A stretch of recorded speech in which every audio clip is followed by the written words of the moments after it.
that I learned early along in my career when I was in production. I'm not in production anymore. Just a little background. I started back in 2001, and I was lucky enough to get an internship for a large company in Chicago. It was a real estate, mortgage, title, and insurance company. They were like a one-stop shop. And it was the gentleman who my mom worked for in another business that he owned. He was in the health field as well, which is the business my mom is in. So I went out there for 3 years, 19, just turning 20, bright-eyed, bushy-tailed, didn't know anything really about real estate other than I passed the test here. And it wasn't my plan. My plan was definitely not to go to Chicago. It was to stay here and do it here. I should say I was here about 8 months after I got my license here with Keller Williams, and then I shipped off to Chicago. And it was the best decision I ever made. Working for this guy, I shouldn't say this guy, this genius, taught me a lot of principles that I still have today in my business that are still actually very relevant today in this business. I don't think ever really go away, is the value that we give in every transaction that we do, and really systematizing everything that we do, that every deal works the same way. We create a checklist, and we have a system to what we're doing, and we don't ever move away from that system other than adding new things to the process that can help be more efficient and streamline it. So the mindset that he taught me was treating it like a project manager. So if you know how a construction company works and how foremen, superintendents, and the project manager manages all those folks. And that's really what our job is to do. Our job is to manage the transaction because, you know, another agent involved in the transaction, we can't control their functionalities, we can't control their attitude, we can't control how they are, but we can control everything on our end. So I look at that as an opportunity to shine on both sides, on the buyer side and on the seller side. So if they're not doing their job, I know that I'm going to be doing my job, and that there's not going to be ever an excuse that somebody didn't do their job and the ball got dropped because of that. That has never ever been an excuse in a transaction. I take responsibility fully all the way to the end. And I think that's what made my business different. It's what differentiated me from other agents out there is how I view the transaction. Is not somebody who sells homes, is somebody who facilitates the process.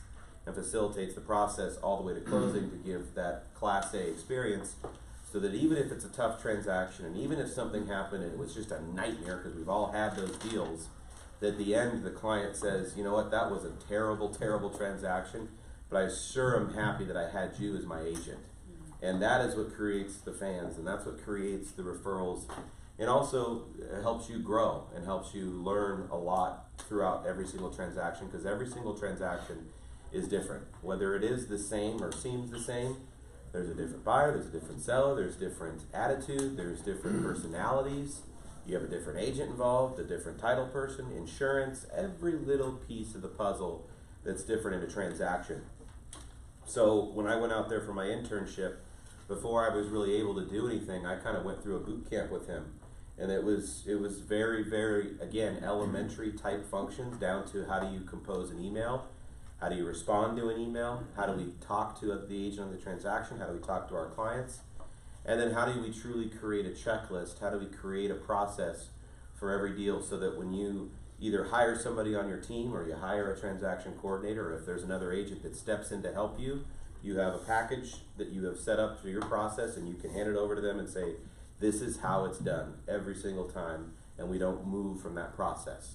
And the reason is because I think this business has created, it's a lot of salespeople, and a lot of salespeople, different personalities, and a lot of times in a sales position, we don't think of it as running our own business, when we really are truly running our own business. We're running our own P&L, our own balance sheet. We truly have, as an entrepreneur, that should be the mindset. We truly have an obligation to create that experience for the clients and create that experience for the other agent involved too, because I want the other agent in the transaction to walk away and go, wow, you were awesome. Because we never know where referrals are going to come from. They come from other agents.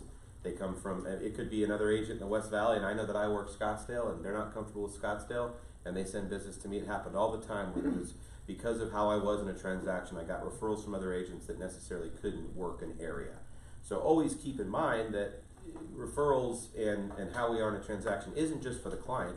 It's for the other agents and the other vendors that are involved in the transaction, because those vendors can refer deals to you as well. Think about that, a lender, a loan officer or a title officer, they've got so many agents they work with. And you know they come across deals that are orphan deals that do not have an agent. And they're not just sending them off to anybody, they're sending them off to agents they know 110% are going to do the best job for their client. So that's why I always kept in mind, I never was a jerk, I never was hot-headed or emotional. I kept my cool, regardless if there was times I wanted to rip the other person's head off because the agent was so incompetent, because it happens all too frequent, especially for whatever reason now, more than ever, we hear about these situations with other agents, because there is definitely a lot of ego involved in the real estate world. So after I finished my 3 years in Chicago of going through every single part of the transaction, so I was able to see the lending side, the real estate side of things, I was able to see how insurance worked, and also the title side. So I had a very, for a young age, a very extensive working knowledge on how a transaction was to come together.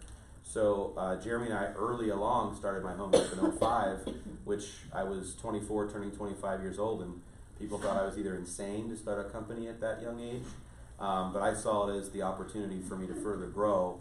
And truly the reason why we started the brokerage in 05 was for our own business. We didn't have any hopes at that time of growing to the size that we are today. In fact, that didn't even really happen until really 2011-12 is when we started on this new path of recruiting and growing to the size that we are. So really it was to run our team and our own business so that we didn't have to pay large splits.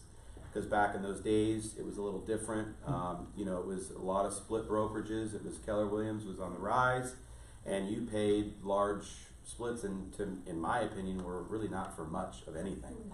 The training and support was good. It wasn't that it was bad, but you paid heavily for it, and then you paid additional for it if you wanted any type of some extra set of eyes to look at your contract. It wasn't that 30% plus a 6% franchise fee. It was also another 20% on top of that if you had somebody that wanted to review your deals.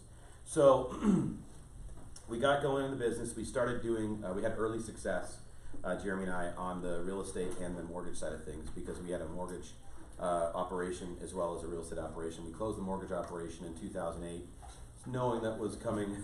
I saw it early. I read through the lines. When the wholesalers, the lenders that you would package up deals and send to at the time, when they started closing their doors or stopped broker business, meaning we couldn't send them, I read between the lines, and it's not that we were doing anything wrong. They just were, their defaults were through the roof, and they couldn't handle the correspondent business, which was the broker business of the deals that we sent to them. So we closed it up and focused on real estate, which is truly was our passion and where we decided to take the business. So we ran a very successful team. It was myself, Jeremy, my sister, who was kind of the office admin, and then we had about 4 other agents that ran with us and still are here at my home group to this day. And part of I think the reason why we had success at a young age was because of this, because of what we did with our business and how we created our systems and processes, so that we can ensure every deal, at least not every deal, because there's always extenuating circumstances, a deal that falls apart, but at least we had an opportunity on every single transaction to give the best possible service ever. And now that the landscape's changed with the iBuyers, disruptors that are in the business, which only account for a small percentage of the business out there, that could ultimately change. And these disruptors, like before, they're not going anywhere. They're going to be around. They are trying to get more in the traditional real estate side of things, so that could create the commission compression that we're all talking about. But the real estate agent, in my opinion, not for at least a long time, would never really go away. We have to be there. There's too many laws that are deep rooted that they'd have to overturn, which just won't happen, in order to remove a real estate agent from the transaction. They still want to be able to collect our fees, right? that many real estate agents paying the fees, it's definitely a revenue generator for the state. So, but what it's done now is it's given us opportunities to give more options to our sellers. So as opposed to fighting the iBuyers and fighting the disruptors, is we can use them in our arsenal as part of our selling proposition. Not every single, we can email this to you guys afterwards too, so take notes where you want to. It's totally fine, but just so you know, we'll email this presentation to you guys so you have it. But now you have something in your arsenal that you didn't have before. You have a cash buyer, 24/7. You have somebody now that can offer your clients a cash offer, so long as you embrace these guys and know that they're going to pay a referral fee. If you work with them, OfferPad, Open Door, all those guys, they're paying referral fees to agents. They're happy to, in fact, because not every client, not every seller is going to choose the wholesale offer, because that's all it really is a wholesale offer. In fact, the majority are not, but at least you're showing up with it as part of your presentation as opposed to fighting it, because the moment they find out about it, they're going to go behind your back and check it out, and if it's an offer that works for them, now you're cut out of the deal. And I'd rather get a referral fee, whether it be 1%, 2%, whatever the referral fee is, as opposed to 0, and have a happy client. And you don't have to do the work. You're just getting a referral fee now. You don't have to do any of the work. So if we look at it as a positive, as something else that's going to help us with our business and give us more to offer, that's really the mindset we need to have. And that's kind of what the whole mindset of Keys with Ease is, or the process A to Z, is changing the mindset, how we do business, and how we create our own value proposition as an agent. So I won't go deep into this first page because it's really about identifying buyer, seller, and what we do. But what I want to talk about on this is the setting of the expectations. I think we're not setting expectations as we should as agents as we do business. I think a lot of the reason why a lot of buyers and sellers are upset at the end of closing is they just didn't know. And, we eat, breathe, and sleep this stuff, so we know everything there is on a transaction. But you got to understand, they don't. They may have bought a home or two in the past, or it could be their only home. They don't remember the process like we do. So there is a lot of hand-holding, right? But it's all about how our systems are set up front to facilitate the transaction, but also to set the expectations. Set an expectation for a seller as every step that's going to happen. Set an expectation for a buyer as to every step that's going to happen. And that's what leads to this is having that initial consultation. If it has to be on the phone, that's fine. If it is, but hopefully it's in person.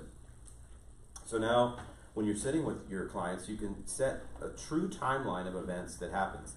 And you can write it up any way you want to. But I came in with a resume. I had a resume for myself, and then also like an outline of every single thing that happened in the buyer side and the seller side of things. And the reason why I came with a resume is because it helped me get the buyer-broker agreement signed if I was talking to a buyer, because I know that's somewhat of a scary thing for a lot of people to get done. It shouldn't be. In fact, the way I sold it was a commitment to excellence as opposed to a buyer-broker exclusive, even though that's what it says on the top.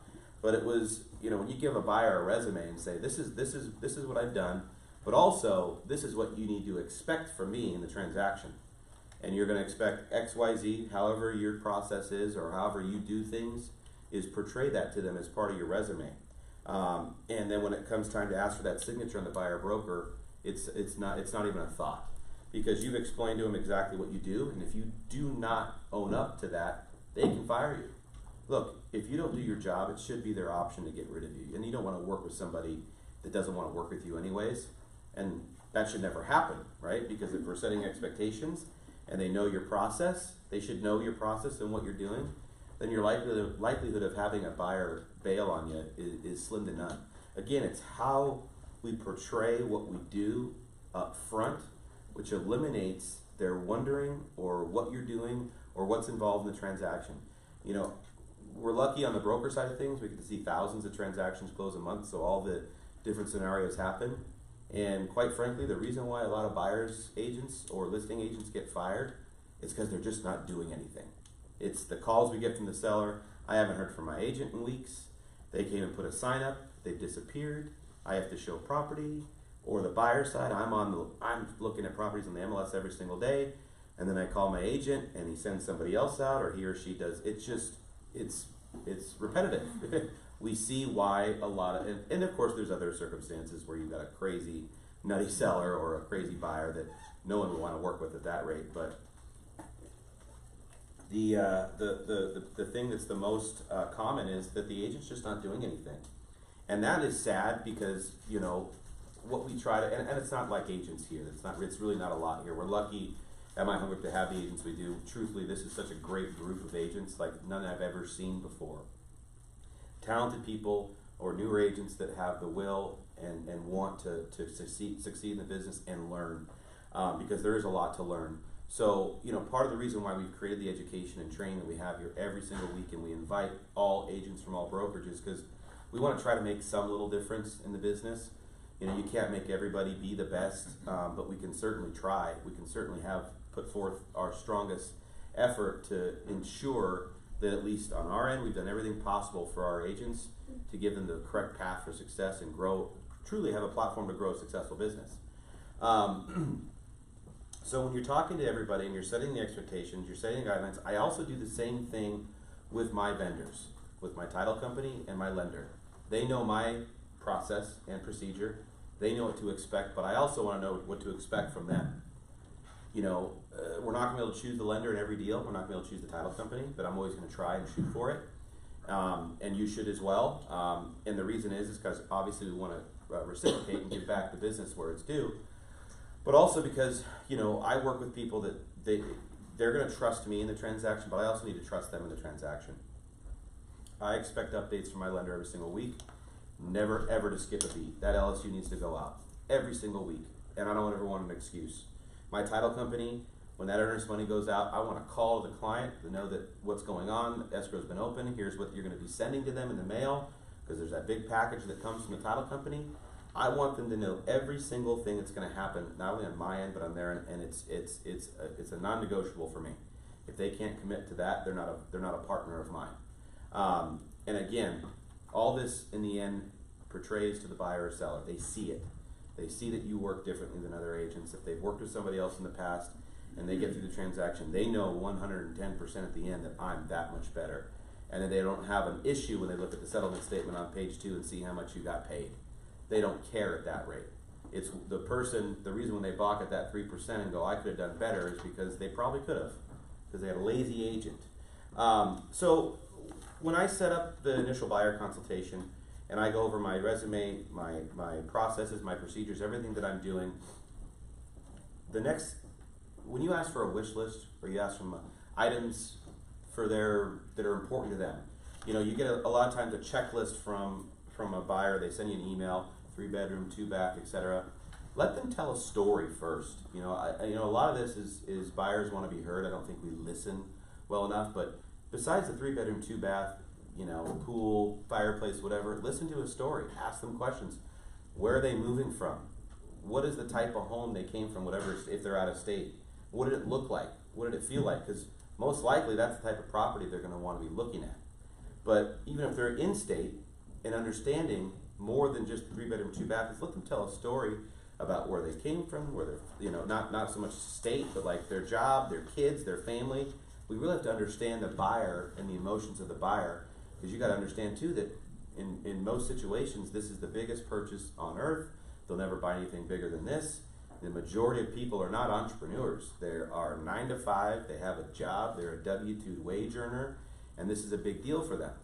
And when we can start listening to their story and truly what it means to buy a home, it'll help you further identify the property, but also not wasting their time and showing them that you truly care about the transaction. If you care about them, you care that it's going to be the right home, that you're not forcing them into anything. Even though, like I said, we aren't selling homes, they're going to buy a home. We never going to force anybody to buy a home. You know, short of putting a gun to their head, we're really not going to.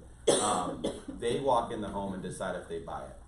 We say you can add a wall here, a ceiling fan, you can tear this. That doesn't make them buy a home. You know, in fact, you need to be quiet and let them do their due diligence on their own and walk through the property and ask you questions as opposed to telling them. But we're not the ones telling them. They decide on their own. They walk in the door and they truly know if it's going to be the one or not. So I want to make sure I'm showing them the right homes. So that's why I let them tell a story. Truly dig into their situation and find out what it is they're looking for and what is really going to make them the most excited person when they get to the close of escrow. And by listening is, you know, they may not, you know, a perfect example is somebody that, you know, doesn't want to be on a major street because they have kids.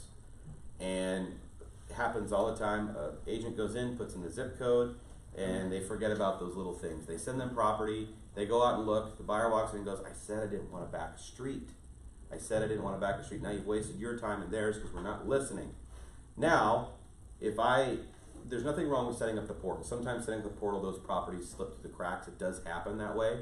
But I do the portal, they have access to my site, but what I do is I do a daily search as well.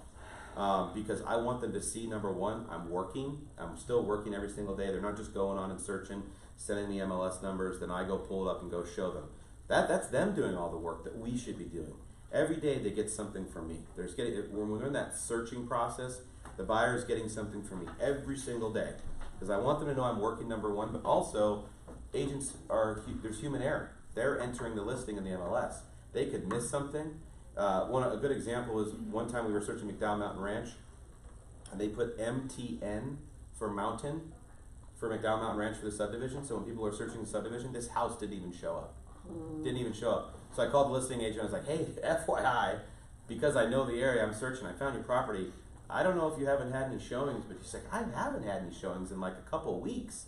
I'm like, well, you put MTN, not mountain. So anybody searching in the MLS and they're searching by subdivision, they're not finding your house.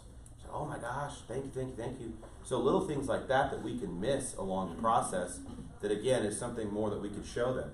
And also is I know that in the Scottsdale area there are streets. They're in between like a major and a not so busy street, like 100th Street. It's not that bad, and there's homes that line 100th Street. So if I can pull the property up, see that it meets their parameters, the 4 bedrooms, 2 baths, pool, everything they want, but it backs the street, and I send it to them and say, hey, look guys, it's not perfectly in your parameters. I just don't want you to miss out on this. It backs 100th Street. Why don't we go check it out? If you like it, at least we didn't miss it, and if you don't, we move on. And those little touches in a transaction is really what makes you stand out from the rest. Hey, and you go there and it doesn't work out, great, but if it does, now you're a hero because you're ignoring every single property that backs a street, right? But it could be a property that they could make an exception on. Because what we all know it happens is they don't fully get their wish list. There's compromised, they can compromise certain items on their checklist that they're happy to go, but we don't know unless we're doing a daily search on our own and picking and grabbing out of the MLS and making sure that we're not missing anything. And again, I just don't like to be that agent that sits back and lets them search the portal and provide me MLS numbers and I just show up, because then that's what I am. I'm just showing up and I'm just opening the door for them. I'm not doing my job and I'm not differentiating myself from the crowd, because let's be real, Arizona has a big crowd of agents, a lot of agents, 60 some odd thousand of them to be exact, 40 of them which are active. That's crazy. But that is a lot of competition, but it's also not a lot of competition because most of them don't know what the heck they're doing. So you have a foot ahead, I think, of most agents. So these little tiny things that we do and we keep top of mind as part of the process helps us look that much better. And as elementary as this stuff sounds, most agents now are just doing the portal. Go search, let me know when you have and you need, because they're busy. Hey, they could be busy, or they're on a team, or they're running a team, and they just don't have the time. That's just not an excuse. You got to figure out a way to have the time to let your client know that you're working hard for that 3%. Because if we want commission compression to go away, we have to show that value the most we possibly can.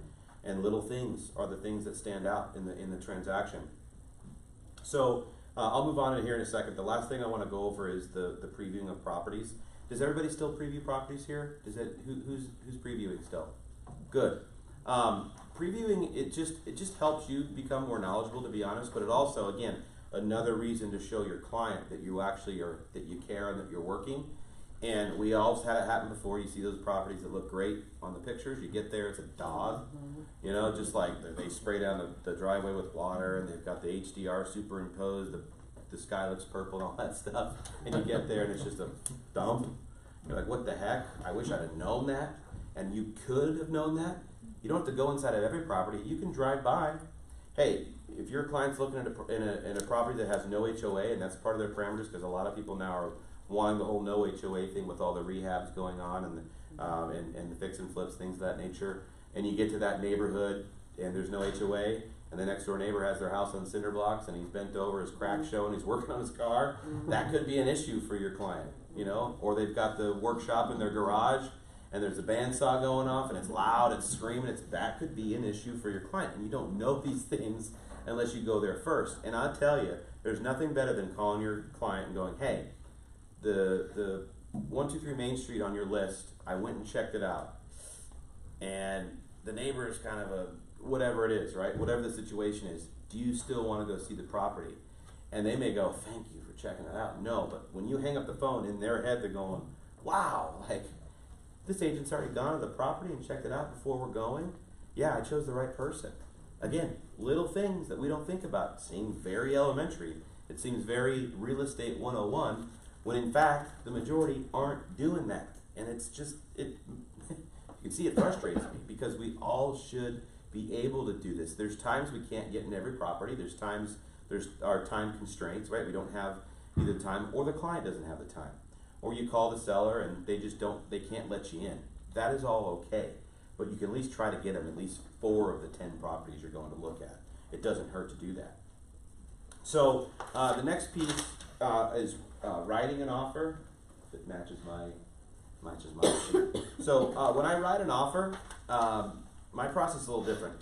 Everybody watches or has watched the, what's that, the Millionaire Listing or whatever. Yeah, right. It's all totally foofy now. Oh my gosh, it's a riot. But it is a riot, yeah. But the one thing I take away from that show is they all communicate, right? They communicate very, very well. Part of it's because they're in a different price range, but that shouldn't change the fact. What's that? And they're on TV. And they're on TV, yeah. Right. But that shouldn't change. Your $100,000 client should get the same service as your $100 million client, whatever the heck it is, right? Yeah, you're making more money, but it's still the same process. Doesn't change. The money doesn't change, right? The money factor, maybe your commission changes, but the money factor doesn't change the same steps that happen in every single transaction. But one thing I pick up on is they're having multiple phone calls, and again, a lot of it's staged, but they're having multiple phone calls before an offer is even written, before a meeting of the minds, which is that contract even comes together. So again, that's not going to happen every single time here, but here's how my process worked. Before I sent an offer, before I even sent it over, I always called and had a conversation first. Now granted, I would have it together, it'd be composed, it'd be signed by my buyer, it'd be ready in my email, I'd have a write-up, hello Mr. He, She buyer or agent, attaches the offer for 123 Main Street. You'll find the enclosed documents. I tell them what's signed, what's enclosed, what's there, what's not. The subject line has the property address, the buyer's name, and the seller's name. Why? Because I want to be able to search for that email later. I want the listing agent, when they get the email, to know it's an offer, number one, and not ignore, because they're getting a lot of emails, but I want them to see it and be hot on it. But the reason why I have the call first is because I want to have a conversation. I want to establish rapport with the agent. I know a lot of us these days just dread communication with agents, but it's just part of it. It's part of the game. We have to communicate. We have to have that initial phone call. Hello, Mr. or Mrs. Buyer, or buyer's agent. This is Mark Hutchins with My Home Group. I'm just letting you know I'm writing you an offer on 123 Main Street. Before I send it over, I want to make sure we had a conversation first. I want to let you know my buyer's motivations. I want to kind of let you know where we're at. I want to tell you if there's anything else. Here's what I have attached to the offer. Is there anything else I'm missing? Or is there anything else I can add to make my offer that much stronger? The power of the phone call and the power of these conversations is truly amazing. Because, most agents just aren't used to that. They're not used to getting the calls. They're so used to the technology and the automation of everything that we miss those phone calls. And I tell you what, when you hang up the phone and you hit send and they know it's coming, they're going to look at your offer quick. They're going to know it's coming. And that's the other reason why I have the conversation too. I want them to know to look out for my offer so that they can call me, because guess what? A listing agent, when you call them and tell them there's an offer coming and it doesn't come, how often are they calling? Where's the offer? Where's the offer? Where's the offer? Where's the offer? Right? Because they probably already told their seller, expect an offer. And that is why I only have that conversation when I know 100% I've got a signed offer and I'm sending it over. How frustrating is it when you get a call from an agent? Yeah, we just showed it. Hey, it's looking good. Probably going to write an offer. And they go and write an offer somewhere else. That happens all the time. And what have you done? You told your seller feedback. You've gotten the feedback to your seller. It sounds like they're going to submit an offer. And then your seller now calls you every single day. And when that agent doesn't send an offer, who looks bad? You look bad. Because you told them you're expecting an offer. And then they're all like, man, I thought we were getting an offer. They're bummed out. Don't do that stuff. Communicate what's accurate. Communicate only what is truly an offer, or that the seller needs to know about. The seller doesn't need to know that they're gonna submit an offer unless they're going to, right? They need to know feedback, what the buyer thought of the property, what they could potentially change for future showings, but they don't need to know if. They need to know, I just had a conversation, got the phone, offer in hand, then you call the seller, right? But let's be courteous though to the other side. Let's tell them only when we have an offer in hand that we're submitting, that we're having that conversation.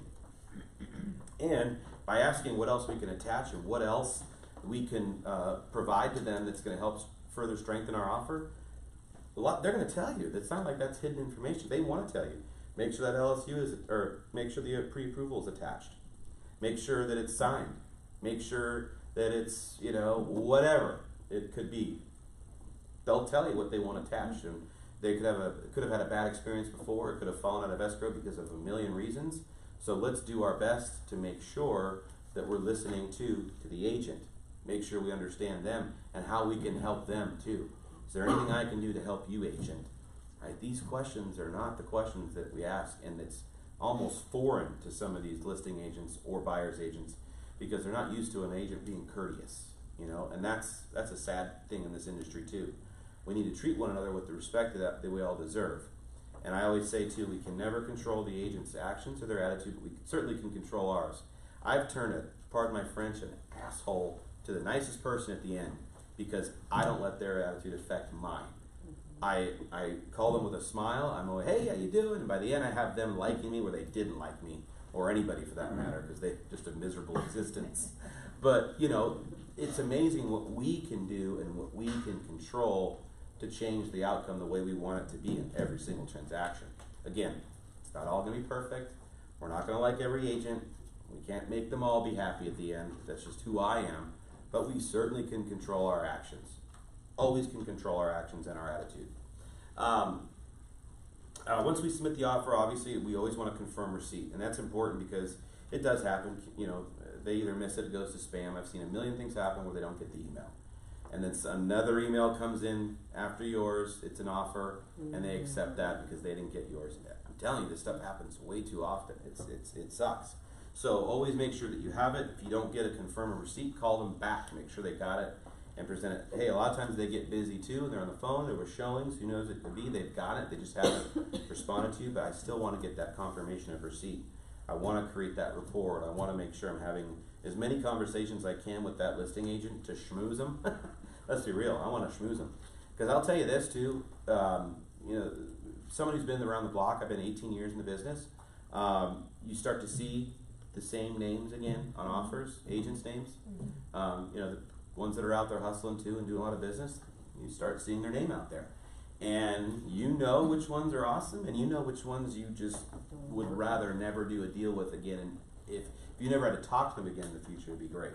So if you're a listing agent and you've got multiple offers, and you've got one here and one here, one here, and you know Bill is a jerk, and you've dealt with him, and he makes business, sorry if anybody's name in here is Bill, is a jerk, and you don't like him, and he makes deals messy, everything's a struggle. I know lots of agents like that. It's just like a dark cloud over the head. It's like they need chaos to have a good life. But then I know these two other agents, or I know one specifically. Look, you have to present all offers. There is no rule that says you can't tell the seller, look, I know this is a good offer, but I know this agent. He's a disaster, and he causes issues. This is also a great offer. I think you should consider this and look at it, just so you know. There's no rule. Now, we can't badmouth them. We can't say that they're whatever, but we can certainly say previous experience, only off experience, that you've worked with them before and you know this. If you've never worked with them before, you can't say, right? But if you've worked with them before and they're a disaster, because we have to be careful with code of ethics, but we certainly can tell a seller that. We can certainly say that they're tough to work with. At least look at this offer and consider it over this next person's. Yes.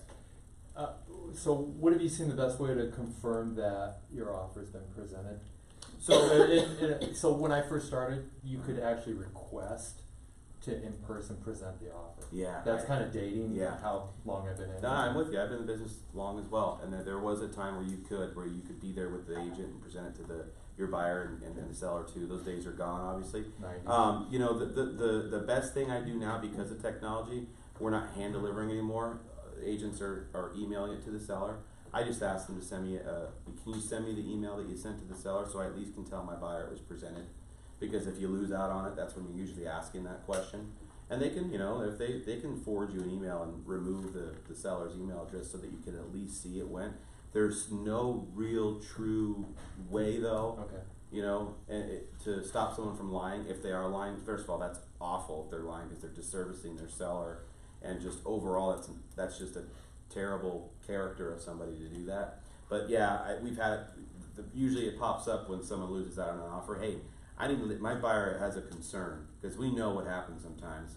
Agents hit delete because they just like this one, and you're supposed to. You have to. I don't care if it's an insulting offer. You got to send it to them.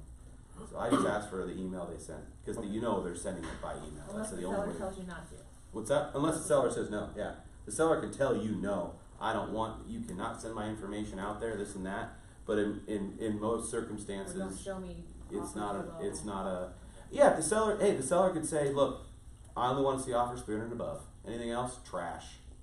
And you can show that information to the buyer's agent and say, I've been instructed by the seller to do this. We have a fiduciary to our client, but in most situations, though, they're not saying that. Yeah. They're send me everything. I want to see it all. But there, some sellers who've done it a million times. They don't want to waste anyone's time. They have a certain price, boom. But he's also saying too, like receipt. Like how do we portray? It's tough to prove if someone's lying or not. It sucks. It's amazing that we have to even ask that question, right? Stupid. So I'm with you. It's not always money. What's that? It's not always money. No, it's not always money. Yeah, it's not always money. There's other things. There's been offers that are some $1,000 more, and just the terms themselves are better. Close of escrow, the lender, it could be anything. But again, I want to know that on the buyer's agent side too, so that moving forward we can make a stronger offer. So I know why you're doing it. It's not to be, are you a liar? Just how do you strengthen your situation so you can get your buyer a property? Because it's competitive right now, and you're multiple, and losing out.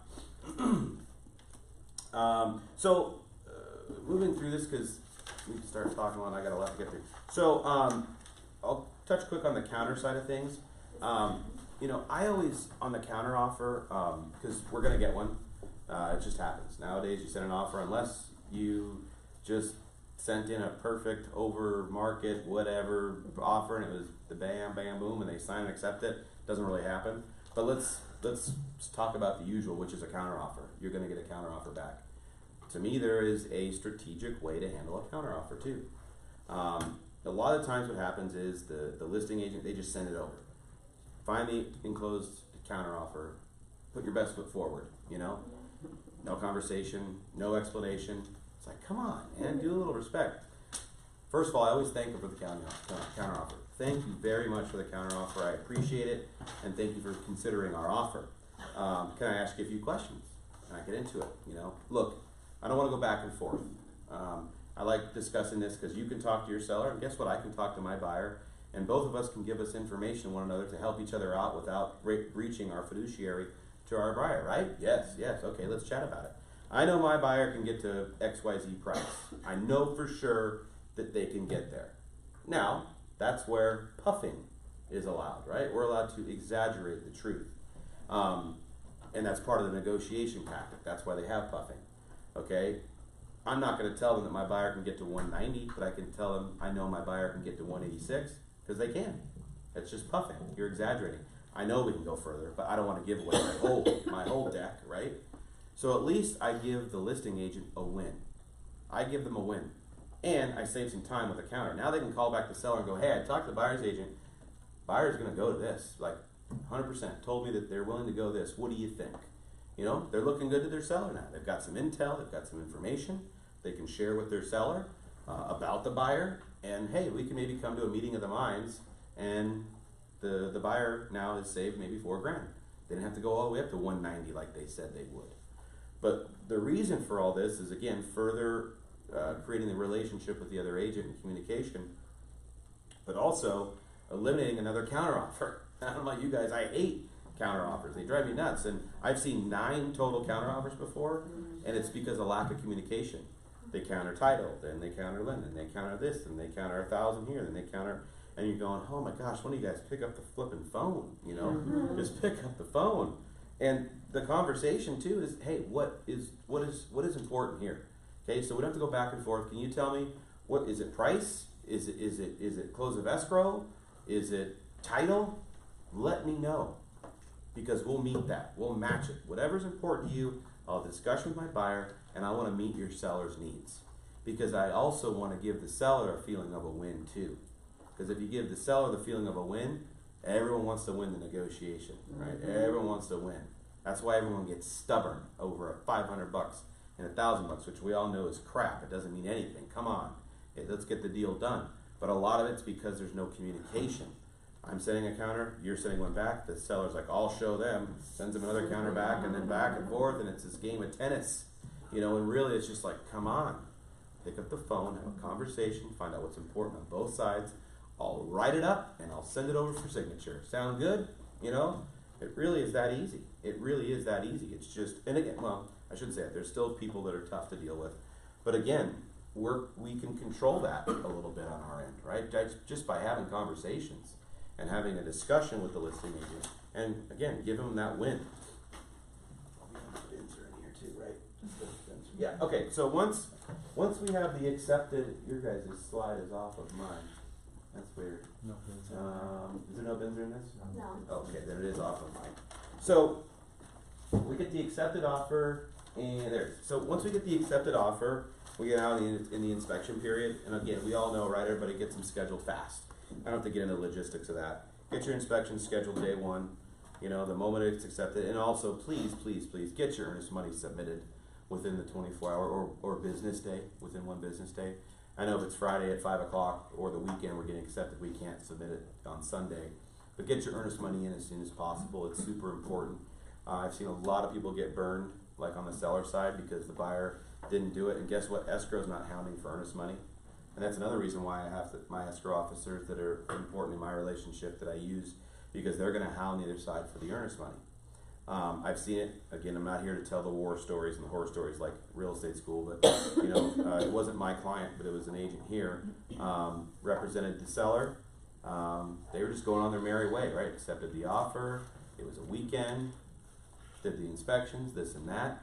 The buyer screwed up, went past the 10-day, and they're like, "We're going to keep the earnest money." And Tyler goes, "We don't have any earnest money." Oh my gosh! Well, we're still going to get it. Who's going to force him to write it? Buyer just said, gave him one of these, out the door. They don't have to. Who's going to force them? What, are you going to take them to court for $2,000? You're going to spend 10 to get 2? No. Everybody lets it go. So unfortunately, it's an awful mistake. But that agent, man, that seller was beyond red livid because they screwed up and they were in breach of contract. Yes, sir. I'm sorry, just real quick, not to take too much time, but and I wanted to ask somebody this today. A contract, a deal is the meeting of the minds, so an accepted offer, whatnot. Mm-hmm. But if you're turning in the earnest money, is it a contract until the earnest money hits the escrow desk? No, it's a contract the moment it's accepted. Okay. Boom, done. No. Yeah. The Doesn't moment, have to do in fact, technically it's delivery acceptance, but because of technology now, the moment the seller executes that final line, then it's a deal. Okay. Yeah. Earnest money is the consideration, but the reason why it's not is because you don't have to have earnest money as part of a transaction. If all parties agree to 0, it can be 0. Yeah. So, Okay. But no, even would. if it was agreed to a certain amount, if they didn't follow up and make sure that they got it, then oh well. Well, Even if it's they're written, bound to it. It's the buyer's obligation. They're in But breach they of can contract, still- but how do you enforce Right, it? right. How do you get them to write the check? Yeah. They're not going to write. The buyer's not going to write a check to say, "There you go, I screwed up, my bad. Here's $2,000." And it sucked because we're trying to help our agent, but we couldn't do anything.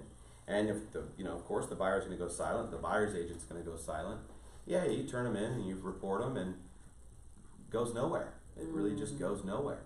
Because in the end, yes, it's the responsibility to submit it, but again, the only way to enforce it is court, mediation, or whatever it is, and just no one goes there because only the attorneys win at that point. The seller's not going to win, and all they want to do is get their home sold. But the point of it all too is it creates a valuable lesson because this listing agent, his checklist now on how he accepts offers, they will cure you day one if they don't have the earnest money and send the cure notice over day one because it's a curable item. Yeah. If it's not, they send it over because all the cure does is you have to cure it within 3 days. So they can just send it and then 3 days and it covers them, you know, because now they're, you know, sending that. But again, what If they don't do it, doesn't matter, yes, you're still in the same issue, right? Mm. So it's just his follow-up method now, so he knows it never goes through the cracks again. But the buyer agency looks very bad on her, on him. Oh, absolutely, looks I mean, terrible. I would not deal with her again. No, exactly. It creates a mess for everybody. Yeah. Everybody looks bad, but again, the seller isn't blaming the buyer's agent, the seller's blaming you always, right? Yeah. Just like if you're the buyer's agent and you mess up, they're not blaming the seller's agent, they're blaming you. So it's like, you know, you have these checks and balances to be certain, and it was such a silly mistake, because 100%, I guarantee that buyer would have submitted the earnest money so long as he was told, hey, your earnest money's gotta go or you're gonna lose this house. You know, because especially they went over 10 days past they never submitted the BINSR, that was kind of where I was going with this. They never submitted the BINSR, so that's when it happened, and then they didn't submit on day 11, and they just said, you're in breach later. And they're like, oh, well, take nothing. Terrible. Part of my checklist with the buyer says I need an offer signed, I need And earnest money right there. money, and I need approval letter or for funds. Yep, Those are my 3 things that I need to submit. And that's Otherwise good. I won't submit. that's good. Good for you doing that. That's funny, that's our job, right? Yeah. It's our job to do that. If you're doing your job. Yeah. So, so on that BINSR, you know, again, this is where, you know, timelines. You know, I wrote on the page before 45 days. I like to ask for at least 45 days. The reason why I like to ask for 45 days, because look, if everyone's ready on the 20th day and everyone agrees to, you can close. It's not like you're bound to it now. So on or before 45 days or whatever it is. But at least give yourself time so you're not rushing, because all rushing does is screw everyone up. You know, when you rush the process, all it does is make people make mistakes, and when the mistakes are made, it messes up the process. You know, and there's nothing worse than. Are you guys warm in here too? Yeah. Turn this on. He's not flipping the switch. Unless he's working on it, maybe he turned it off or something, I'll tell him. Let me just really quick tell Kelly. I think, yeah. Yeah. She said that. Yeah, it was turned down, but I just wanna make sure the AC guy. Hey, Kelly?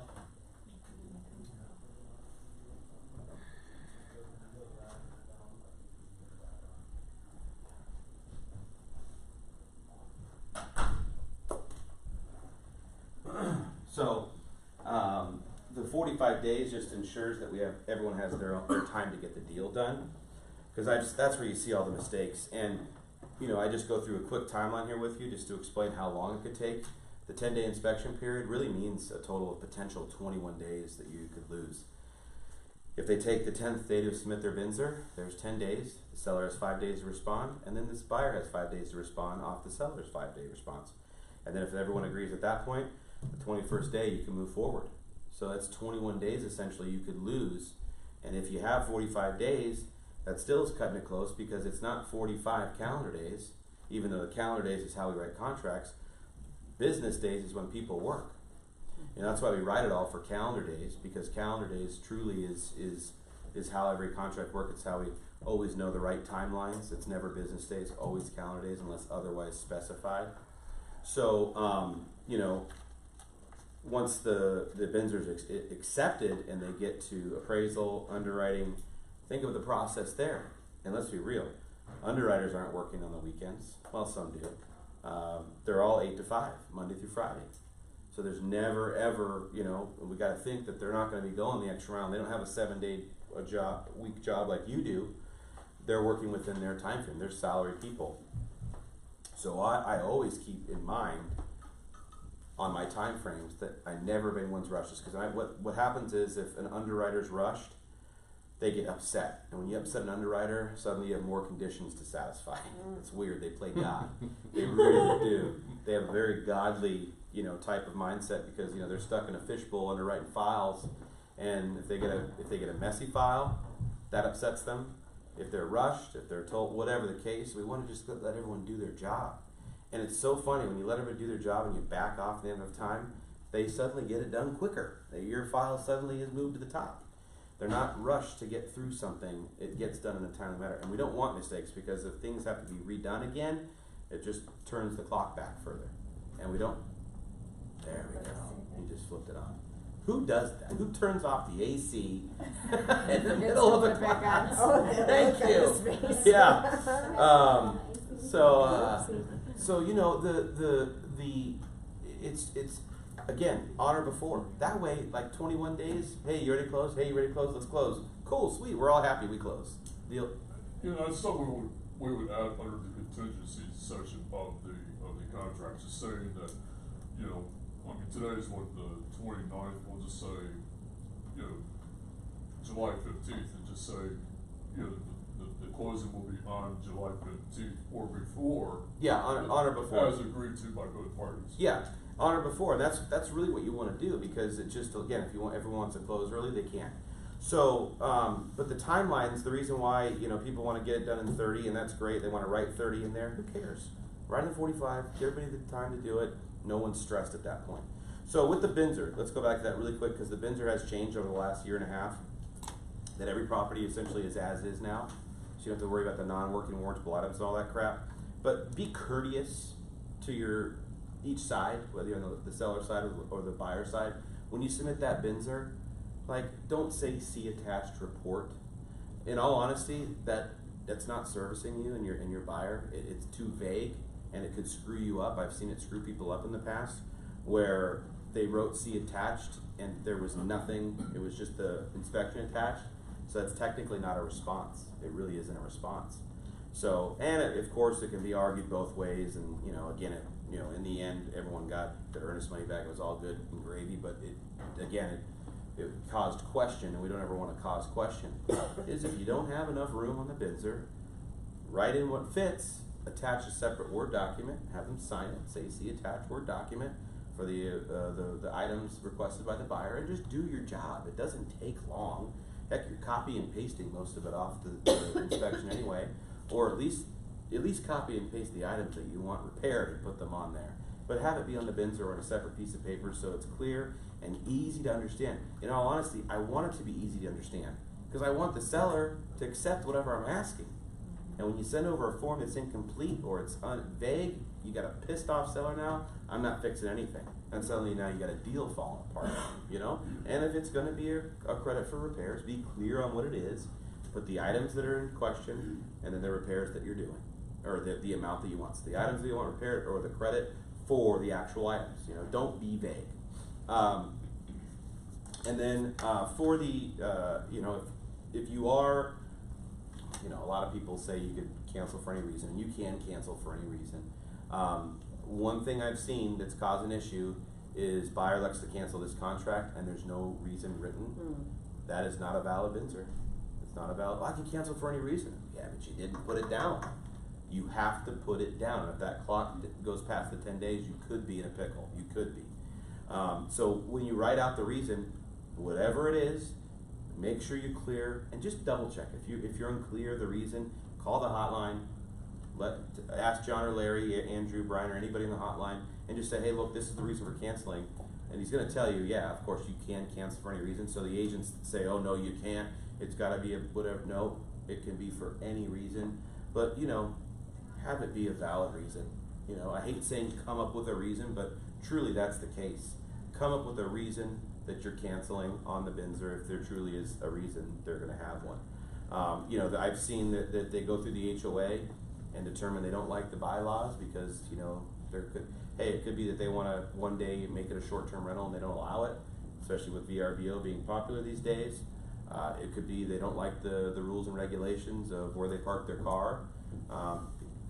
Whatever, it could be a lot of reasons, and a lot of times HOA are those reasons to find it. That's another reason for the buyer to make sure they review. They have a certain time to review, which I believe is 5 days, but make sure they have that time frame to review and push title to get that information over. The more you can get done that inspection period, the better case you have for closing and having a deal that doesn't fall apart. You know, again, the unknown is what scares the hell out of buyers and scares the heck out of sellers. So time frame is important. Just be cautious of them and give everyone enough time to do their job. Be clear on your Binzer, make sure you're submitting the proper repairs, and if you're canceling, give a reason. But they still secure if you don't give a reason. Yeah. So, well, what happens is if, you know, if you don't submit, so silence is deemed acceptance. So truly, it would be more on the other side of it, but like if you don't hear from the buyer, then they've accepted the contract. Okay, so if they don't submit the buyer, so at that point, But if they say send a bidder with just premises rejected, but no reason. you could be a jerk and just not say anything. John said that you had to send cure notice. Well, for any time to Provide cancel, a to legally cancel a contract, or like you're saying, yes, you are correct, but I'm saying like, you know, you could go through and see if you can get it done by just the silence piece of it, but you're right, in order in any situation, just like at a breach at the end of contract, you have to cure for it to be dead, otherwise it doesn't go dead.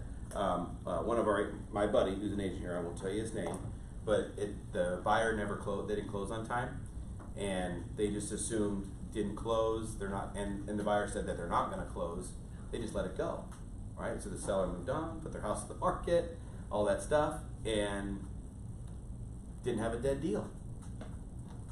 The deal wasn't dead, it was still open, they never cured him to close. So because of that, the buyer got his earnest money back, which is crazy.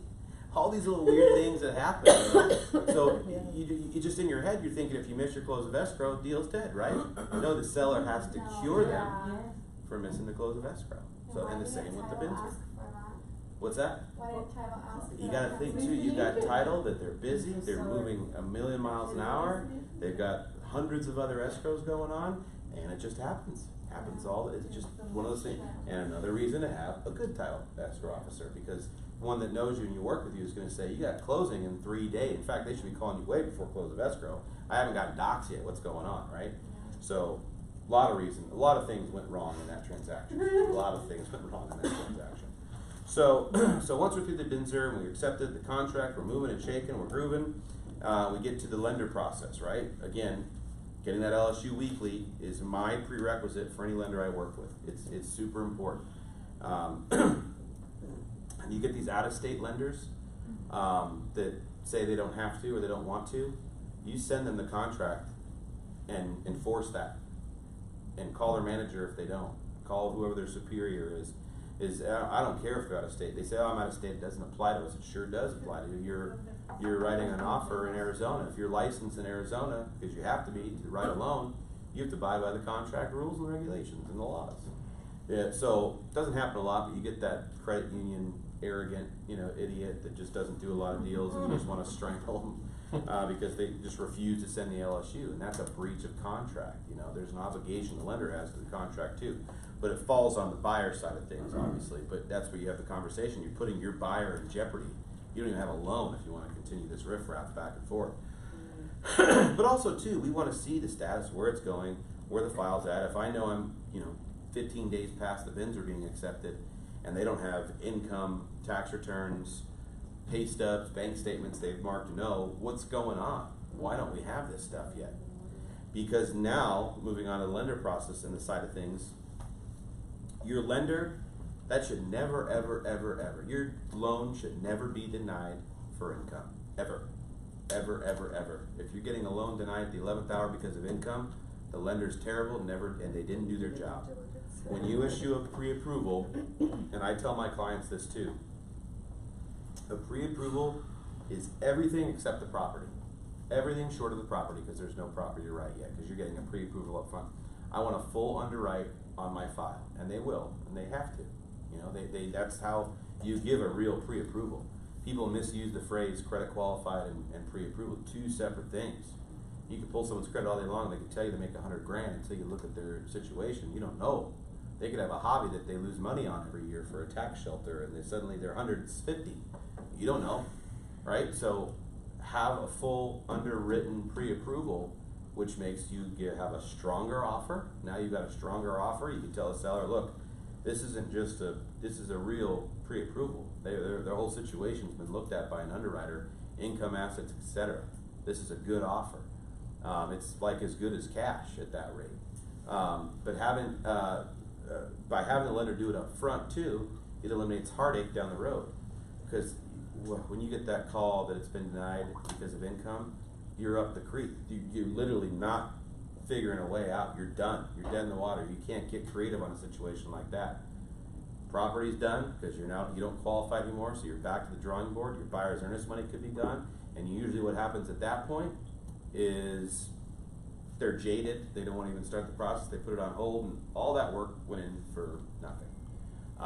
Because there are circumstances where, yes, a loan denial gets the money back for the buyer, but in that process, with that pre-approval, and they're issuing a pre-approval, which most of the time that stuff's marked yes, and the lender's giving a pre-approval, technically that's concealing the truth, and you could find a case, maybe, depending, that the pre-approvals they were giving were in breach because they were not accurate, and their job is to provide information, and the seller or the buyer signs a form that says that all the information they're providing is true and accurate, all that stuff that they have to sign. But it just only creates more headaches and heartache for your clients by not putting them through the true pre-approval process. There'd be no reason, especially if they're W-2 wage earners, their tax situation is easy, right? In the past, you'd only have your self-employed people you'd put through because they had really complicated tax returns. They were high net worth individuals, complicated returns, things of that nature. Your W-2 wage earner, which is most buyers out there, that's easy stuff. That's a heck, 24 hours, you got a deal. Yeah, we looked at the income, assets, all looks great. 1040s, there's no Schedule A's because they're not self-employed. Easy breezy, right? Or Schedule C, it's easy breezy. So there should never ever be a reason again for denial. Now, for income, your buyer, if they went and did something stupid and bought a car, or went and got furniture, which happens a lot, or left their job. I've seen that too. I switched jobs. You did what? You switched your job? You couldn't wait 2 weeks?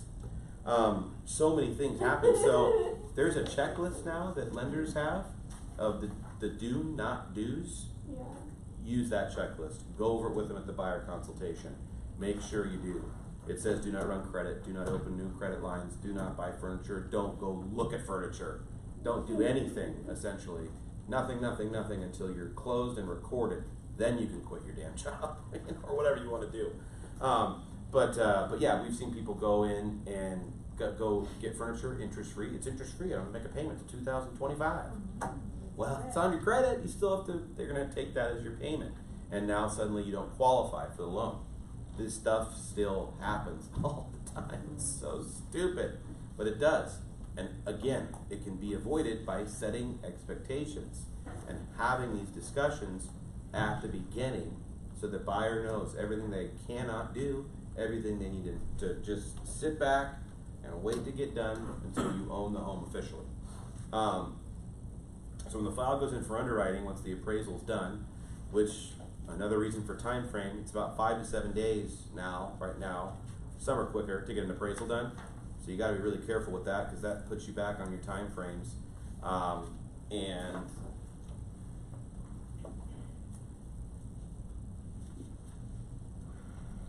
so that puts you back on your time frames. And then once the appraisal's getting back, you also have a little bit of a window here based on if the value came in at value or if it was cut. We're seeing it a little more again. It's weird, it's come back around again. We're seeing appraisals get cut. I don't know, has anybody had one cut recently? What do you mean cut? Like undervalued? No. Appraisal cut? No? Good. If it does happen, the buyer has 5 days from receipt of that appraisal to make a decision. This is another thing as well. We'll email this to you as well. Take as many pictures you want, that's fine, but we're going to email this to you guys too. And you can take it before you leave as well if you want a copy of it. They have 5 days in receipt to make a decision. It's in the contract too. Another horror story, I hate saying these, but they just didn't realize, right? They told the buyer was busy with something and was like, oh, let me think about it, I'll get back to you. Went past 5 days, buyer accepted the undercut value by not responding. And thank God it worked out, otherwise you could have a lawsuit on your hands for that. Because try telling a buyer who's not a chance in hell is going to buy a house that the appraisal came in low, that they have to buy it. Hope they don't have enough money to pay for it out of pocket, the difference, because it's not like they can finance it. They can't finance it anymore. When the appraisal gets cut, the lender will only lend on the new value, not the purchase price. Even if they agreed to $220 Appraisal came in at 210, that's your new purchase price in the lender's eyes. But the seller doesn't have to adjust anything. Now you could have a great seller that says, you know what? Appraisal came in under, I'll drop the purchase price on that, because that's what you're gonna try to do. That's what you're gonna wanna do to save the deal, always. You never, ever, ever, ever let your buyer pay the difference, ever pay the delta, ever. They don't do it. It only can cause issues later. And especially in the crash when we saw that happen, that's where lawsuits happen and buyers suddenly get amnesia. I was told, what are you talking about? I didn't know it got cut. Well, I would have never bought the property if I'd done that. What about all these bidding wars that have been happening over the last few years, and you know, the property gets bid up and now it's over the appraised value, and the buyer is like, oh, I won the bidding war and all that. So in that case, would you still say, versus doing a little bit of a sales talk and say, well, if it's worth that to you, and you have the funds to make up the difference, then. So here's the conversation I have, cause it's not worth the commission to me. I say, look, this is purely your decision. And if you are still gonna buy the property and pay that difference out of pocket, I need you to send me an email stating that I advised you not to buy this property. I'm gonna cover myself. I just did. Because they get amnesia. And if they lose their job or they go into foreclosure or something happens, they don't remember. But when you have it on paper, they have no way of saying they didn't remember because you have it in writing. No, I told you don't buy this house, and you bought it. Just another thing to CYA. Yes? Back in the days, I don't do it anymore, but I used to, before I read an offer, I used to do a compare analysis for my buyer on the property. I don't do it anymore, but I think I need to go back to that. It doesn't hurt. Yeah, it doesn't hurt. They have it, it shows that whatever, but we still can't, everything that we do is an opinion, right? It's not what the value is. Just like when we list a home, it's a suggested price. It's not, here's what you need to list at, here's your value. But I think it shows that you have that conversation with them. It's overpriced, it's underpriced. Oh yeah, you could actually have those conversations up front, for sure. I mean, before we write an offer, that's part of the process. You go through, you comp it out together, all that stuff. How often do you tell the buyer maybe to go put their loan somewhere else and see if a different appraiser comes up with a different thing? Well, you got a couple issues there. Once the appraisal's done, if it's FHA, it's attached to the property. Right. FHA or VA is. Right. If it is conventional, you still run into an issue because they are going to ask if another appraisal was done, and then trying to get another appraiser to overturn or appraise higher, it's pretty tough these days. Yeah, and what people are forgetting now too, back in the day, in the 2005 to 2010 days, appraisals were as good as a piece of toilet paper. Yeah.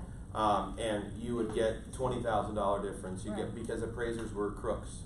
They were doing what they had to do to get a deal done.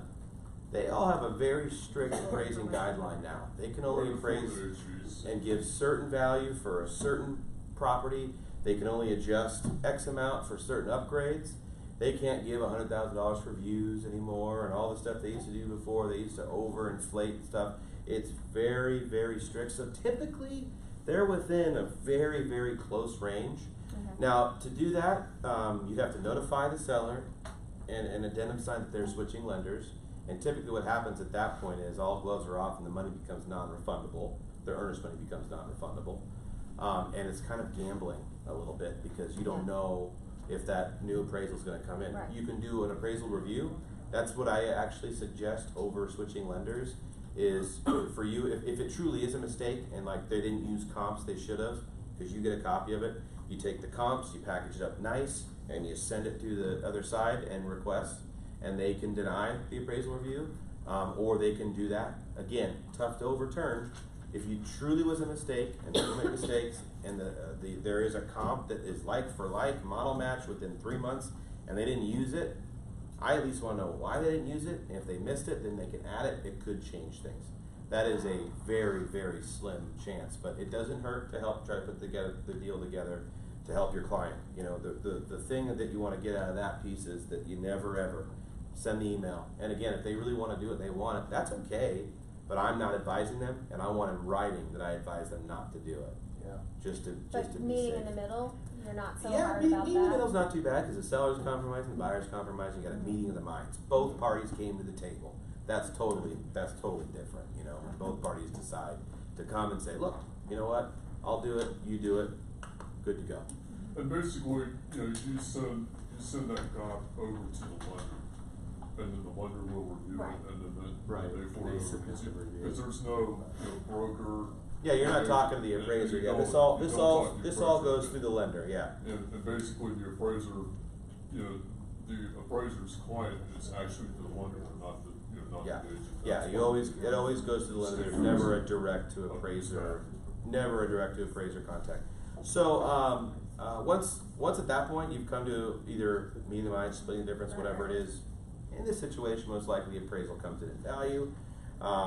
Now you've pretty much got a deal together. Now again, this communication is big here and comes into play, and having these discussions.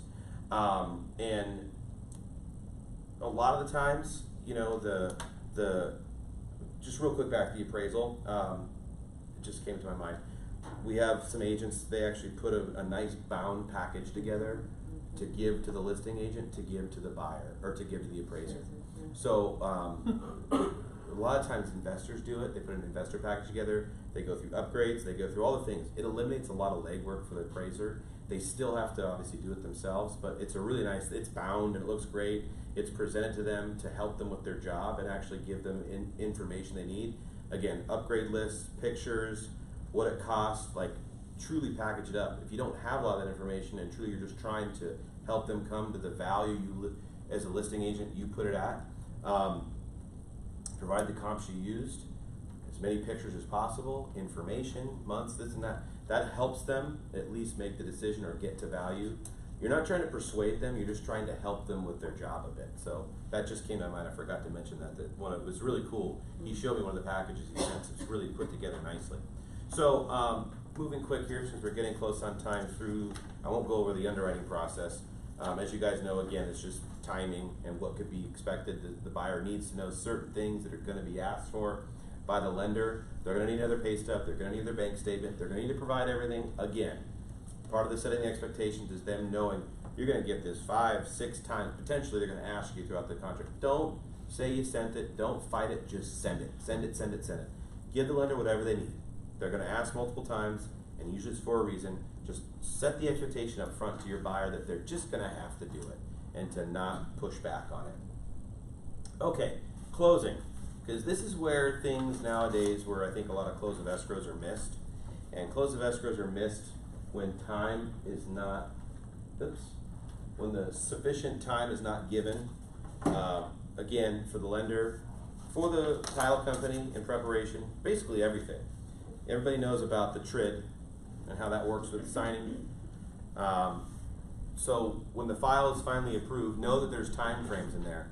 So just because the file is final approved by the lender, they don't just magically send out docs and they go and sign them and close like back in the day. There is a process on the lender side that goes to their QC department. Gets a final approval, right? Once it gets a final approval, it then goes to their closing department. Once it goes to the closing department, they have to create a spreadsheet, they have to create a whole closing department sheet for this particular file to send to the doc drawer, a guy or gal who draws the closing documents, to send to title. And those two coordinate with title and balance their numbers before they even send everything to get the pre-audit. And the pre-audit is the pre-settlement statement that shows all the fees, and it typically goes out to the buyer more than 3 days prior to close of escrow to make sure all the fees they have on there are correct and they understand what they're getting into. I like to personally go over the pre-audit with the buyer. It's a very, very good exercise to do, so they understand what's being charged and what they understand at that final number, so they don't walk into the title company alone, like a lot of them do, because we can't make every closing, and wonder, what is all this stuff? Where's my agent? Why didn't anybody explain this to me?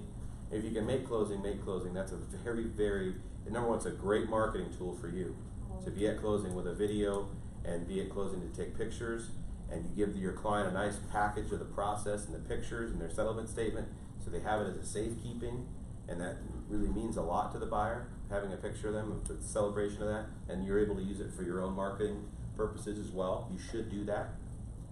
But a lot of times we're not there. Send somebody there to take pictures for you. Whatever you have to do to get somebody there on your behalf, because the lender isn't going to be there. I can almost guarantee the lender will not be there, their loan officer will not be there, and you'll be the hero. So, by understanding TRID, let's say today, Wednesday, docs go out, the settlement statement's approved by both parties, by lender and title, they send it out. Just because it goes today and the docs make it, they can't sign today. That's why on the contract, they need to be there 3 days prior to close of escrow. They've all agreed to that, the lender has. That's why it's very important to have a good lender, and close of escrow is not docs on close of escrow. Close of escrow is when you record and fund. Sometimes lenders, I think, miss that. Well, I didn't miss close of escrow. I said, yeah, you did. Docs are supposed to be there 3-4 days ago. So I want them there truthfully a week ahead of time. That's to me is just enough time. A week ahead of time. Why? I can get there if there's a weekend like Wednesday. You guys know that if the docs were to go today, they can't even sign until Monday because they can't sign on Sunday. So today, as long as it's delivered today, you can count. So Wednesday, Thursday, Friday, there's your third day. It's just like a refi. If you guys have ever refied your home, a 3-day right of rescission. Okay, there's a rescission period on the purchase. Can't sign on Saturday. Can't sign on a Sunday. Saturday can be counted as a rescission period on the TRID wheel. The TRID wheel is this wheel they have that shows all the dates and what days are allowed to, etc. But that fourth day, Saturday, they can't sign, and they can't sign on Sunday. Saturday is the rescission period. Sundays and holidays are the days that are not counted as a rescission period for TRID, just so you know. Sundays and holidays. Yeah, so they don't count holidays. So Wednesday today, so Wednesday, Thursday, Friday, first day you sign is Monday. So that eats up that many days on the contract, and they're calendar days. So if you're 3 days prior to close of escrow, you're actually kind of screwed. You know, there's no way to get around it. So you got to just be very, very, very cautious at the end of your time frames. Don't ask for an extension the day before your close of escrow date. Why? The seller's going to think something wrong. The listed agent's going to think something wrong. All the parties are going to think something's wrong. Why? The panic sets in. Hey, if you're getting close and you know you're not even into underwriting yet and closing is a week and a half away, ask for an extension now. Hey, look, we're good. Appraisal's back in. We got a package. I just don't want there to be any issues, Mr. and Mrs. Seller. Can we get a 3-4 day extension? If we don't need it, we'll still close in time. And you may not need it, but you've asked for it ahead of time, so you're not freaking everybody out that something's wrong, because it's always the 11th hour when the deal falls apart. It's never 2 weeks before escrow. It's the 11th hour the deal falls apart. So these are, again, project management functions in your process. When your file is meeting a certain deadline, are you reviewing your transaction to make sure you're looking at your close of escrow date, you're looking at what needs to be done? Do you have the time left? And every single deal needs to be audited, the whole process. So you're not missing your close of escrow dates. So you're not putting people in a bind that don't need to be in a bind. It's not fair to call the seller the day before closing and say you need an extension. It's just not. It's shame on you. It's not their fault. Yes? When they ask, when your client asks, well, what could go wrong? What do you say? I mean, what if someone because I'm kind of new, so. Like on the seller side? In the final, yeah. Yeah. Well, on the buyer side is what I'm. Like what could go wrong getting an extension? Yes. When you were saying, yeah, if it's not going through, what? It was more of the seller doesn't side, know. okay. The seller doesn't, because when you ask for an extension, that's just a trigger for anybody in the business, been in the business for a long time. When someone asks for an extension, something's usually wrong. Whether it be they just need more time, whether there's a backup in underwriting, or they're trying to approve a buyer that maybe shouldn't have been through the system is usually what it is. Right, that's. But we don't know that unless they're being forthright and being truthful. And most of the times they're not, because the lender's not being truthful.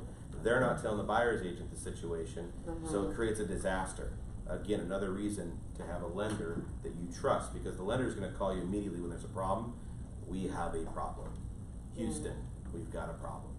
Something wasn't right. They didn't tell them. They weren't truthful in the application, whatever it is. I'm giving horror stories, but the way you eliminate that and at least mitigate that risk is by having enough time and setting the expectation of what potentially could go wrong and making sure your client is fully approved, since we're talking about the lender, fully approved in the process. If it really is a timing thing and you know your lender, you're going to know it's timing. We're just backed up in underwriting.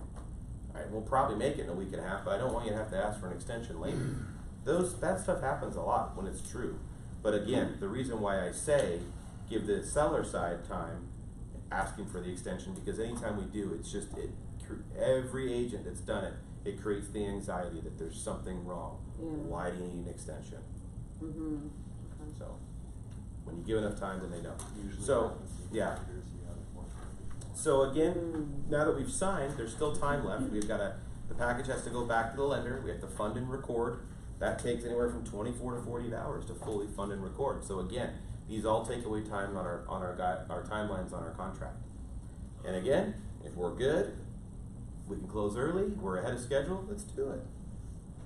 It's better having extra time. Is all I'm really saying. You know, and I will say this. That's more for a couple years ago. They're moving a lot quicker than they ever have before. The technology that is in place now on the lending side of things is not so archaic.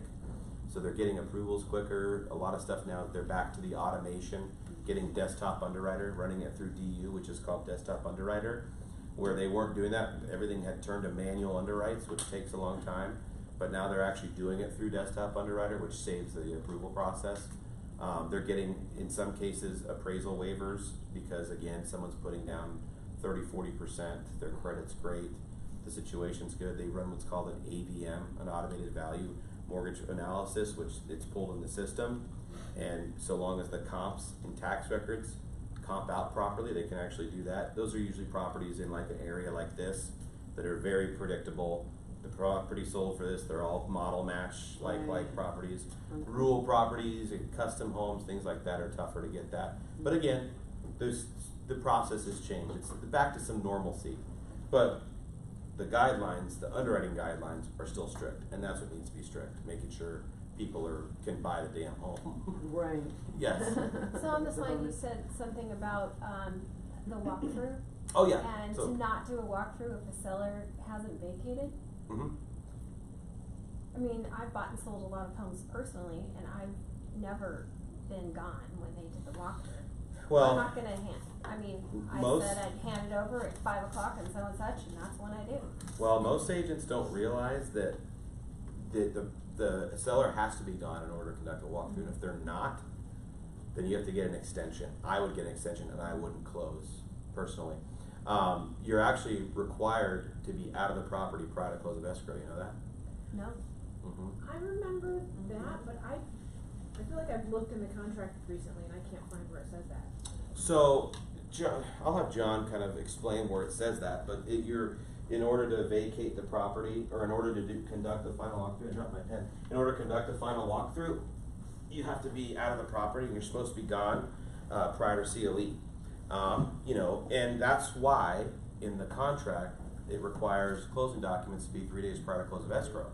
Because no one's going to vacate the property if the buyer hasn't signed or we don't have final docs and we're approved, right? That's why those time frames exist. Mm-hmm. So it's somewhere just like trying to find the earnest money. It's 24 hours, but it doesn't say it. Right. It's So how do you very set bizarre. the expectation with the seller when the contract says you will turn over the property at a certain date and time? Mhm. Do you say that's when it's legally theirs, but you need to be gone? Turning over the property is close of escrow. So Right. there's closing, which is signing, Right, and then COE is funding and recording. right. So at listing presentation and the time of acceptance, I'd let them know the timeline, when they have to be out and what's expected. You're not gonna move until documents are in title, which gives us that sense of feeling. If they don't wanna do that, then what I would do is make sure the buyer signed and funded recorded, or buyer has signed and seller has signed, and get like an extension of a day or two and have both parties agree upon. But I would have that conversation Okay. up front with both buyer and seller because most people, just like you're saying, the same thing happens. I'm not moving yet. It's not COE. Mhm. You're supposed to be gone, and COE, so if you close today, 12/01 is when the buyer's property is theirs. Mhm. So even though the close of escrow is not till 4 p.m. today, it funds and records, the buyer owns it at 12/01. Most Before people it don't know that either. records? Oh, yeah. Retroactively. What happens Really? with the No, situation where that's in the contract. where the seller's selling their property, they have to sell in order to buy something else? The contingent, Yeah. like the buyer Like the seller is needs those collect proceeds their in order funds be able to to move. buy. Yeah. And what's your question is, how do you like time that How out? do you handle that if, yeah, they can't move? That's where, again, setting the expectation, hotel, That's where it's kind of true though, setting the expectation with the buyer and seller. If that is the case, they gotta be out, they gotta either put their stuff in a pod, move in with family, or whatever it is. But That's you're the buyer's broker, so you're not Yeah. going to say, oh, just skip it. But if you were the seller's broker, You might mean you ask that skip what now? that they vacate sooner? You're Mhm. gonna insist that they get that walkthrough. But if you're the seller's broker and the buyer's broker isn't asking, If they're not asking, you know, it's kind of one of those Like, things where it's okay. like, we're gonna move and be out day of closing to take possession. So just The issue is communicate it. people don't enforce this. right? It's our job as agents to enforce this and set the expectation. The reason why this is all stuff we all think 'Cause is no the way it one is, does. because no one ever does it this Yeah. way. Right. So you're saying, let's say we're supposed to close on the 20th of the month, Yeah. and let's say we're supposed to do our walkthrough 2 or 3 days prior to that. Mhm. Seller says, I cannot get out. So Then that you say, that "That's happens a fine. lot. Instead of the 20th, we're gonna Mhm. extend to 23rd. the 23rd. That's what I would do. That's what I've done plenty of times. Right. You know. Just make sure the buyer knows that they can do their walkthrough, they just can't move in. Oh yeah, did you see that Right. tip that John posted? Someone did that. Yeah. Oh man, the buyer moved in before COE and Yeah. everyone went How they crazy. get how they get the keys? Who do you think? Ah, dang. The agent. Stupid. How And did he's the like, agent I didn't give it to him. Or how'd they get him? The seller didn't give them to him. Yeah. So, you know, this is where it's like, you know, when in doubt, you know, that you reach out, you call, you ask the questions. Everyone's gonna have a circumstance. The seller's gonna have an issue where they just can't physically do it, or they've got a house to sell before. That's where you set the guidelines, or that's where you set the timelines with everybody. Get buyer and seller on the same page. You know, this is my situation, great, this is my situation. There's always a solution. But you tell your sellers, COE is this date, you should Out 2 be days expected to be prior. out 48 hours I ahead. always did. Okay. And when I've sold my homes, I do the same thing. Okay. Do the same thing. Because it's not like they're gonna, you know, accidentally, you know, close ahead of time, or it's not like they're accidentally gonna, you know, unless like this agent lets them into your property, and if they do take it and don't do the walkthrough and you're out, then they've waived their right. All it does is give them the opportunity to do the proper walkthrough and sign it, because as a seller, I also want that signed piece of paper saying, you walked through the property, I was out of the property, you had every right, you cannot come back to me now. So that's, for the seller, you need to explain it to them, is like, this protects you as well. Because how many times do we hear the buyer moves in, oh, this is wrong, you did this, you caused this, when the buyer may have done it in move-in. We don't know, right? Oh, but good if you're point. out of the property and you've gone through the seller and you've patched and you've cleaned and you have pictures, and then you've got the buyer who signed the final walkthrough and you got the seller who signed the final walkthrough, you're covered. Now they can't come back to you and say, you kicked a hole here, you pulled this plan out, you didn't keep this, all the things that we hear every single week that happen, all could be eliminated by setting the expectation to your seller to get out a couple days prior. Hey, it sucks if it doesn't close. That is one of those situations, but that is why you're not leaving until you've got final closing docs and the buyer is signed. Once that's done, then there's a sense of ease for the seller. But the buyer signs them before the final walkthrough? Oh, buyer signs all the time Right. before final walkthrough. So I mean, it just seems crazy too, because then, but you can still sign that document that things are wrong even after you've signed. Yeah, that's where you close. sign the final walkthrough and you actually click And the that's- box that is rejecting the property they have. Even Then after it they've- automatically even gives after them a they've cure signed on notice it. of 3 days Okay, gotcha. to fix the issue. Yeah, so once the buyer does the final walkthrough, and it has to be done, that's the other thing too. If it's not done prior to COE and you do it on COE and there's something wrong, close of escrow, you're done. Yeah. You gotta do final walkthrough prior. Well, there's stuff you can Prior, see prior, when prior. the furniture's moved too. that you can There's just- lots of stuff you can see before, when furniture comes out. Mhm. And that's why Or I. they hide things, people. Oh They yeah, hide things. stains or picks Move holes in bed the over wall there, and all that over stuff. So when you click that box and it says seller needs to repair or did not repair the Yeah. freezer or something like that. You have to give the reason. Right, and let's say we hit COE and they don't do it, So there's a 3-day cure notice. right? So when you check that box in the final walkthrough, it initiates the cure. Right, If they don't do it and repair it, seller's in breach, and then it becomes enforceable only on the buyer's side. they can either elect to close the way it is or not. Yeah. Walk away. So they walk. Of course, no one ends up walking away unless it's like a serious issue. But at least put some heat on the seller to get the deal, to get it done. Otherwise, I'm gonna walk away. Yeah. And I've seen buyers do both. I've seen buyers go, I am walking away. I'm like, screw you. You know what I mean? But a lot of those times it's big things, like the water heater busts the day before closing. Sucks, but it's still your home, Mr. Seller, Mrs. Seller. You gotta fix it in the contract. The property you're delivering is the property you went under contract as. That's the other thing they don't realize too, is it's when it goes under contract. Yeah, it's as is, but it's as is when you wrote the contract and when it was accepted. And when the Binzer was done, and when everybody accepted that piece too. So that's when it is. Again, that's why these little things they're great questions you guys are asking, by the way, but this is why agents do it the way we're talking about, because it's the best way to mitigate risk for you and your client, is by doing it this way, because you now are eliminating an issue of it's too late. That's the worst thing ever, when it's too late to figure it out.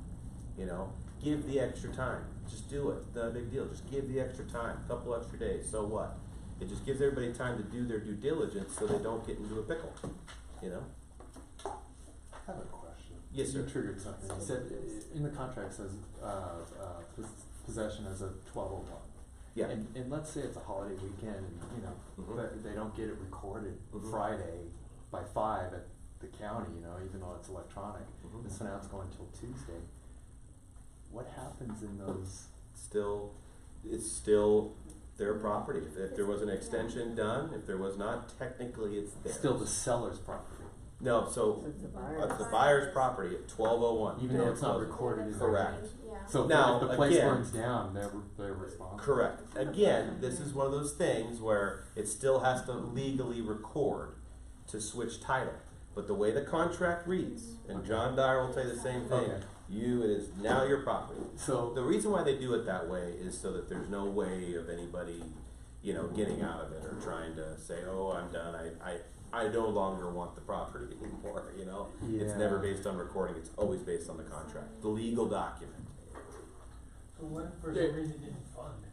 What's that? What if for some reason it didn't fund? It would go to the next day, but again, that's where a good agent is gonna have an addendum drafted at 6 o'clock that night to extend close of escrow. Okay. That's what you always do, is if it's not gonna get done, that's why you have to be watching the contract. Always be watching the contract. Cause just like your situation there, if you know it's not gonna get done, there's a holiday coming, you agents better get that addendum together, cause if that does happen and the property does burn down and seller does say, it's not mine anymore, bro, and suddenly you got a lawsuit on your hands, at least you've done your job. You got an addendum executed. And again, put it out for a week and a half. It doesn't matter. Just close ahead of time. Or if it floods. yeah.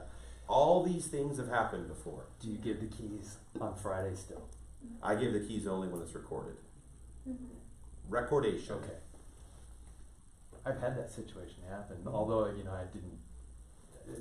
I'm not going to bore you with The this reason story. why is for a great thing he just said. There are times where it happens where it doesn't fund. Right. And that's no one's whatever, it just didn't fund in time. They missed the wire cutoff. It happens. Even though it's all set and done and it just follows the next day, which is called pre-funding the next day, still do an addendum. Typically what happens though at a good escrow officer, they're already sending out the addendum for both parties to sign.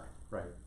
Because they know it's not gonna make it. And you got These are all horror stories I'm telling, by the way. upset People don't clients. just forget this stuff now. Like they really do. They're looking at it, escrow officers and stuff. But the reason why you need to know it is in the event of, because sometimes people don't do their job.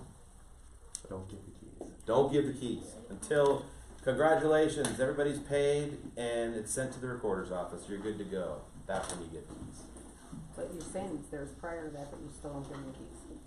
No, not until it's recorded. Never.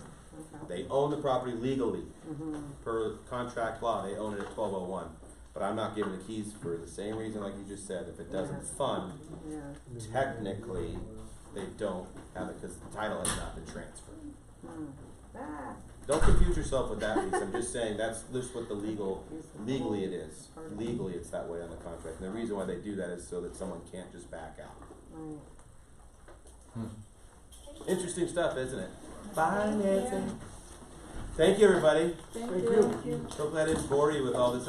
But look at that. All this stuff that seems elementary. We all had good questions with it.